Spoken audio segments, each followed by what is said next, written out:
स्वराज मराठीमध्ये आपलं स्वागत आहे। सर्वसामान्यांचा आवाज, निर्भीड, बेधडक, स्वराज मराठी। पाहूया स्वराज्य मराठी टॉप 10 हेडलाईन्स।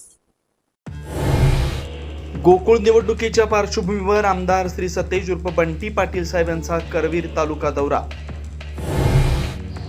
गांजा विक्री करणाऱ्या आणखी 2 इसमांना भुईंज पोलिसांची अटक। सदर गुन्ह्यात एकूण 1,21,330 रुपये किमतींचा 5 किलो 730 ग्रॅम गांजा जप्त। पुण्यातील आदिवासी विद्यार्थ्यांचं आंदोलन तापलं। वेगवेगळ्या पक्षांच्या नेत्यांचा भेटींचा सपाटा।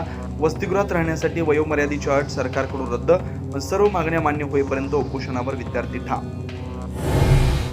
आदिवासी विद्यार्थ्यांच्या आंदोलनाची दखल घ्या। लोकसभेचे विरोधी पक्षनेते राहुल गांधींची मुख्यमंत्र्यांकडे पत्राद्वारे मागणी, तर राहुल गांधींना अद्ययावत माहिती देणं गरजेचं होतं। आदिवासी विकास मंत्र्यांचा टोला। एमपीएससी औषध निरीक्षक परीक्षा पेपरफुटी प्रकरणी विद्यार्थ्यांनी घेतली राज ठाकरेंची भेट। सरकारी कंत्राटदारांनीही मांडलं गाऱ्हाणं। प्रश्न सरकार दरबारी मांडण्याचं राज ठाकरेंचं आश्वासन। अनेक वर्षापासून विशिष्ट पदांवर बसलेल्या अधिकाऱ्यांना मूळ विभागात जावं लागणार। शासन निर्णय जारी। कार्यवाही पूर्ण करण्यासाठी 10 सप्टेंबरची मुदत, नाहीतर वेतन रोखणार। देशभर कांद्याच्या भावाचा भडका। नाशिकचा कांदा जाणार मदतीला धावून। कांदा एक्सप्रेस मध्ये लोडिंग सुरू, तर बफर स्टॉक मधील कांदा दिल्लीला पाठवायला शेतकऱ्यांचा विरोध।